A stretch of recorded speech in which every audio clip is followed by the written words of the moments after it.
G'day and welcome back to the vlog. I'm using a different setup today. Got my Rode shotgun mic, a bit of wind, hopefully it's not picking up wind noise, and I'm sitting outside in what seems to vary from dull to bright conditions. It's cold, I've got my jacket on, I've got my hat on, safety first, and but I'm going to bring you another vlog, and it's vlog number, who cares? I've run out of fingers, so I don't care anymore. There's no numbers on these vlogs anymore, that's it. I count to 10 and stop.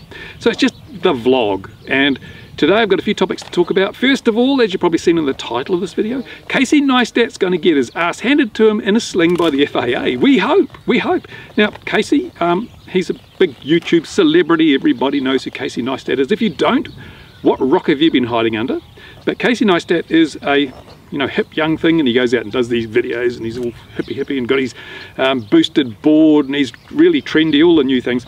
And he's been very sort of interested in drones. And DJI send him every new product they've got because they know that if he shows it on his channel, they're going to sell a bundle of them. It's a bit like this channel, really, isn't it? Yeah, right. But yeah, so he has just received the new Spark drone from DJI. It's a pre-production model. It's just a test one for him to test out. Tiny little thing, about a 200 size mini quad. Yeah, not much of an excitement to people like myself who aren't really interested in balloon camera drones, but it's certainly got Casey all revved up. And he mentioned in his video, which I'll link to in the description of this video, that he couldn't test it in New York City because the FAA are investigating him. I'm under investigation by the FAA and I can't fly in New York City anymore. Well, what's taking them so long? Why the big delay? Well, I mean, he's been flying in breach of the regulations in controlled airspace and near helipads and doing all the wrong things for as long as I can remember. So it's probably since he started his channel. So what the hell? What's going on there? Why is it taking them so long? Other people have been pinged for tiny misdemeanors, and he's been doing all this blatant flouting of the rules in a way that encourages other people to do it too. If you're in New York City and you saw Casey flew out over the harbour beside the helipad, well, I can do that too. So he has been a menace to the airspace, and also a very black mark on the copybook of the drone community. So I'm really glad to hear that the FAA are investigating. It will be a very interesting outcome. Will the FAA be swayed by his celebrity status, or will he get what he should have coming to him? Now, I know right now all his little supporters are tapping away on the keyboards, pinging away on their smartphones going, "You're wrong, Casey is the best thing since sliced bread, he is God." Well, I'm sorry, but I disagree. Casey is a bit of an ass, really. Or if you live in America, he's a bit of an ass. That's my honest opinion. But there you go. Why don't you tell us what you think of Casey? Go and have a look at his video anyway, because the Spark is an interesting product. DJI Spark. It's like the Dobby selfie drone, it's a little thing, but it looks quite capable. Certainly it seems to be, the camera's well stabilized. The camera's pretty good. It's a bit hot on reds, but and this drone is supposed to be like a $500 product, which is really quite a breakthrough. It's really quite a breakthrough in terms of its size and its price point. So I'm excited by the product. I guess the only downside is that if you don't update to the latest DJI software, it's going to sit there on your desk and do bugger all. And why is that? Because, well, as I'm sure most of you will know, the John Taylor case against the FAA, means that in America you don't have to register anymore if you fly drones. It's not mandatory to register with the FAA. But DJI come out a couple of days later and say, well, you don't have to register with the FAA, but you've got to register with us if you've got one of our products and you don't log in and update the software, we're going to brick it. Well, not quite brick it, more like plank it. It'll still fly, but the camera won't work, won't go any further than about 160 feet, and it won't go any higher than about 100 feet. So what good will it be?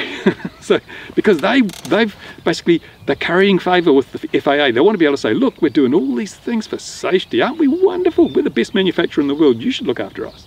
I'm pretty sure that's what they're doing.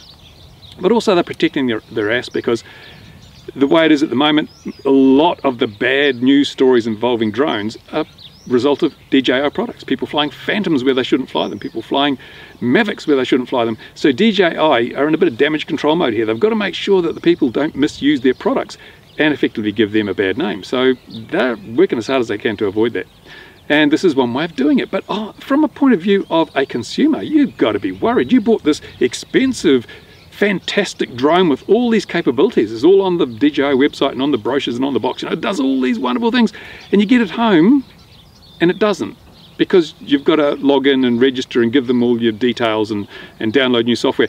I'm sorry, but in New Zealand, where I live, you would, as a consumer, if you'd bought a Phantom 4 or a Phantom 3 or a Mavic, and you'd been using it just as it says it'll work, and suddenly you find it doesn't do that anymore, you'd probably be quite within your rights to take it back to the shop and ask for your money back. And in fact, I would say, if you're a DJI customer, why not do that? Why not show DJI that they can't just disable your drone or cripple it so badly because they think it's the right thing to do? Is it your drone or is it their drone? Do you even own the drone, or are they just letting you use it? Sounds like they're just letting you use it, and they've decided unless you do what we say, you're not going to use it.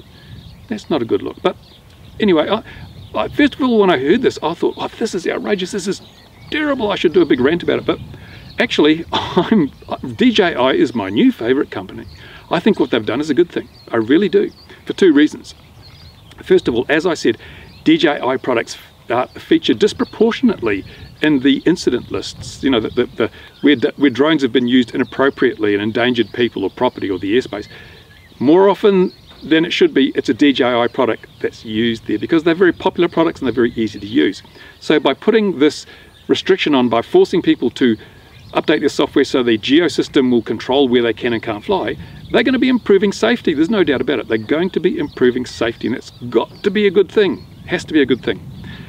Secondly, a lot of, well, not a lot, but I think some people who currently fly DJI products are going to say, oh, I'm not having this. This is not good enough. I'm going to sell my DJI drone, or I'm going to take it back and get my money back, because I want to be able to do what I want to do when I want to do it. I don't want DJI peering over my shoulder all the time telling me what I can and can't do. These people will then go out and hopefully they will learn more about drones. They'll decide, I'm going to build my own drone. Other people do it. So they'll learn about motors and ESCs and flight controllers and all the different things involved. They build their own drones and they'll be safer for it. Because if you build your own drone, you've got to learn a lot about how these things work. You learn the capabilities and, more importantly, the limitations of the technology you're using. You learn how to maintain your drone, how to do preventive maintenance, and how to do repairs. So your craft is probably going to be in a lot better shape than something you bought off the shelf from DJI. And because you've invested so much time and effort and sweat into creating this drone, you're far less likely to risk it, to risk having it crash into something like an aeroplane or whatever. So you're going to probably fly a little more sensibly, and that's a good thing. So DJI, I applaud you. I applaud you for your initiative on this thing. It's going to mean that the rest of us, those who don't fly DJI drones, are not going to be tarred and feathered along with the DJI hooligans, the ones who buy DJI products and do stupid, crazy things. Now, I know most DJI users don't do stupid, crazy things, but most of the people who do stupid, crazy things just happen to have DJI products. And hopefully this will ankle tap them, this will stop them from being a menace to the hobby. But another worrying thing about DJI, a number of people have pointed this out, is DJI has in their terms and conditions that they reserve the right to basically own the stuff that you do with your drone. They can send telemetry, video and audio back to servers in China. Can go back to servers in China where they have the right to do whatever the hell they want with it. And you've agreed to it when you did the terms of service thing. You've agreed to that. This has got to be a worry for those people that are using DJI products like the Inspire for commercial things like, inspecting whatever's bridges and power lines and, nuclear power stations, whatever, because I think the US government is kind of a little bit upset if you send important information back to a country like China. There's sort of already embargoes against that sort of thing, and you may not be aware that you're doing it, but if you use an Inspire to inspect anything that could be considered critical infrastructure, you've agreed that DJI can use your stuff, and so you're probably in violation of the law. You may find yourself in a federal penitentiary if something happens because you've knowingly sent, or you've agreed to send stuff to China which they shouldn't have. So you better be careful when you're doing that. Another reason why more people may steer away from DJI products in the commercial sector, because a lot of the contracts that people sign, commercial drone operators, they agree to retain the secrecy, the privacy of the information they collect. And if they're using a DJI product, they can't do that because DJI reserves the right to take that and do what they want with it. Because remember, you're connected to the cloud. This stuff, a lot of it goes up to the cloud. That cloud servers in China, DJI, the Chinese government can come in and go, we're going to have that. DJI can do nothing. Because you know how China works, the government can do what the hell it likes. It's not a democracy, so they can, they've got a great firewall around the internet. Wouldn't work elsewhere, but they're doing it in China because the government rules with an iron fist. And small companies like DJI, nothing they can do about it. So that's something to be really concerned about if you're a DJI user and you plan to use your drone commercially.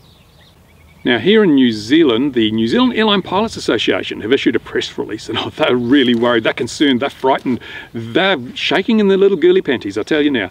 They have said it's only a matter of time before a drone hits a manned aircraft and people are injured or killed. My goodness. So the guy was quoted in this press release as one Tim Robinson. Now he's something to do with the Airline Pilots Association. So I sent him an email. I said, Tim, you're 100% right, mate. I'm 100% behind you. Your observations are right on the money. It is only a matter of time before someone's killed, or some pilot or some passenger in a full-size aircraft is killed by a drone. I said, the problem is, you really don't understand that time, the time frames involved. And I pointed him to the George Mason University study, which indicated that at the current rate of manned aircraft use and the current rate of drone usage, it's going to be 400 years. Once in 400 years there'll be an incident where someone might get injured by a drone colliding with a full-size aircraft. So I think Mr. Robinson's going to be long dead before that happens, and as will be his children and his grandchildren and his great-grandchildren. Yes, there is a risk, but the risk is like this small. And as I keep saying, I often refer to this, Chris Mano, the US airline pilot, as he says, you're far more likely to be killed in the drive to the airport. So why isn't Mr. Robinson championing for road safety? Why isn't he out there saying, oh, we need to improve road safety? Because the honest fact is that you're far more likely to be killed in the drive to the airport, whether you're a pilot or a passenger, than you are to be injured by having a drone hit your aircraft. So let's keep things in the realm of reality. More of this hysteria, isn't it? It's all hysteria. This is it. This is the hysterical thing. So we've got to clamp down on the hysteria. It's just mind-boggling. And these are supposed to be... Would you trust yourself to be flown around by a person who's got such a tenuous grip on reality as Mr. Robinson? Oh, I certainly wouldn't. And he's an airline pilot. Oh my God. What do we do? Yeah, I think flying is not a safe way to fly anymore, because pilots seem to have lost the plot. You know, why would you put your life in the hands of these hysterical people? They've obviously, you know, my God, I think I'll walk or drive, or I don't know, but I won't be flying on an airliner if that's the caliber of the pilots they're using. My goodness. So that's about it. It's cloudy again. Now it's gone dark and cold. But there you go. That's my quick vlog this time. Vlog number, who cares? And as I say, if there's anything you want to talk about, any of the issues I've raised that you find interesting, then there's down here, look down there, there's a little box where you can type your comments, and other people can comment on your comments and you can comment on theirs. And if you thought this was an engaging vlog, give it a thumbs up or a thumbs down. It doesn't matter, because YouTube doesn't care. A thumb up is as good as a thumb down. The more interaction, the more highly this video will be ranked on the scale of ranking, I suppose. And if you're not a subscriber, subscribe. No, you know, all the usual stuff. Anyway, but yeah, and tell other people about this vlog, because I'd like it to reach as many people as possible, and I'd like to get as much feedback as possible, because hopefully I'm spreading the knowledge. People tell me stuff, I tell you.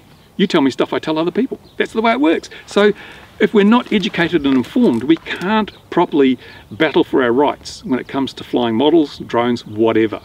So we've got to keep the flow of information going. So you tell me, I'll tell others.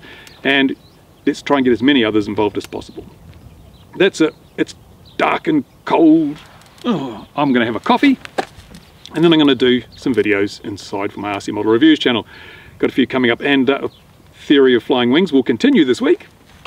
I'll be looking at the effect of things like wing fences and fins, and whether you have a swept forward or swept back wing, all those things. If you want to know how they affect the performance of a flying wing, watch RC Model Reviews for the Fixed Wing Friday video, which will be coming up in the next couple of days. And what else? I've got some reviews. The new Aomai goggles have come in, the new version of the ones that they had out before, with some improvements. I've got the Tech 1 flying wing, 900mm flying wing, which Banggood sent me, and everyone said, oh, it's a knockoff of the mini race wing. Yeah, it's not. I'll tell you now, it's not. I've had a close look at them. They're quite different, and there are pros and cons for each. So it's not a case of which is best, it's a case of what do you want to do. So I'll talk about that a bit more too in a review coming up this week. And I've also got, what did I get? Oh yeah, the new VFly 220, I think it is, mini quad. They have updated the old one, so it's the new version. We could do a comparison on those two. And there's a whole lot of other stuff too, which I can't remember because I'm old and I didn't write it down. Never mind. That's it. Gotta go. Thanks for watching. Remember, thumbs up, thumbs down, subscribe, tell your friends. Bye for now.